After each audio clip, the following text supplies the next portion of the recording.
ठीक है। 3.2 का क्या कह रहे हैं, कह रहे हैं from the pair of linear equation following problems को फाइंड करना है सॉल्यूशंस बाय सब्स्टिट्यूशन मेथड। ठीक है, अभी हमने ये समझा था सब्स्टिट्यूशन मेथड कि कैसे, सब्स्टिट्यूशन मेथड में क्या होता है कि दो इक्वेशन होती हैं, उनकी उनमें अब एक्स और वाई की वैल्यू निकालनी है, तो पहली इक्वेशन से हम एक्स की वैल्यू निकालेंगे, दूसरी वाली में पुट करेंगे, तो इस तरीके से हमारी एक्स और वाई की वैल्यू आती थी। अभी हमने सीखा है ये। ठीक है, अब हम सीखने वाले हैं कि यार इक्वेशन हमें बनानी भी पड़ सकती है, वर्ड प्रॉब्लम्स। ये वर्ड प्रॉब्लम है, इसके अंदर सबसे पहले हमें इक्वेशन बनानी है, देन हमें क्या करना है, उसके सॉल्यूशंस निकालने हैं, जैसे हमने पहले निकाला सब्स्टिट्यूशन मेथड से। तो सबसे पहले हम क्वेश्चन को पढ़ते हैं और इसके क्या निकालते हैं, इक्वेशंस निकालते हैं। देखो कह रहा था difference between two numbers is this and one number is 3 times the other, find them. जो लास्ट लाइन है क्या कह रहे हैं कि दो नंबर हैं, उन दोनों को निकालो। अब मुझे तो पता नहीं कौन से, क्या है वो नंबर, तो मैं लेट करूंगा।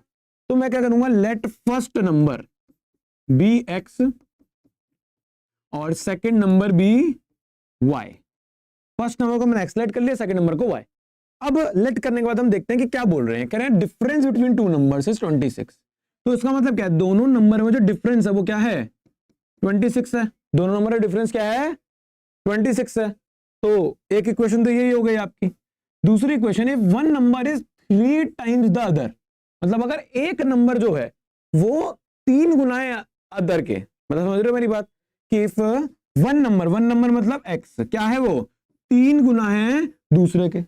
ऐसे इक्वेशंस को दिमाग नहीं लगा के जो लिखा है उसको ही समझेंगे। वन नंबर मतलब एक्स, इसका मतलब इज इक्वल टू 3 और टाइम्स मतलब मल्टीप्लाई, 3 टाइम्स मतलब मल्टीप्लाई और अदर नंबर मतलब वाई। तो एक इक्वेशन आ गई, x minus 3y is equal to 0।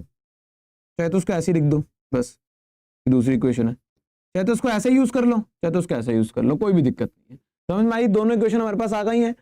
अब हमें क्या करना है, अब हमें करना है सब्स्टिट्यूशन मेथड, मतलब एक इक्वेशन से हम वैल्यू निकालेंगे, दूसरी वाली में पुट कर देंगे। तो देखो यहाँ पे हमारे पास इक्वेशन बनना है, चाहो तो यहां से एक्स की वैल्यू निकालो। अगर आप फर्स्ट एक्स की वैल्यू निकालते हो तो सेकंड वाले में पुट करनी पड़ेगी, मगर आप ध्यान से देखो तो ये एक्स की वैल्यू ऑलरेडी दे रखी है ना, सेकंड इक्वेशन नहीं थी हमारी ये। तो हम अगर यूज करें पुट एक्स की वैल्यू दे रखी है हमें, मेरी बात समझ में आ रही है।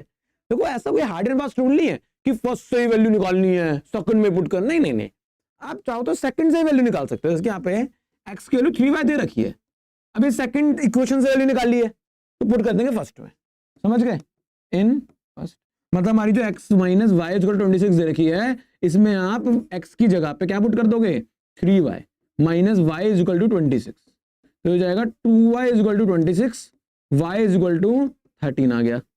बात समझ में आ रही है मेरी, कि इन क्वेश्चंस में क्या करना होता है, दो इक्वेशन होती है ना, किसी में से भी वैल्यू निकाल दो, किसी की भी, x की y की। जैसे मैंने इस बार सेकंड इक्वेशन से x की वैल्यू निकली हुई थी तो मैंने वही यूज कर ली।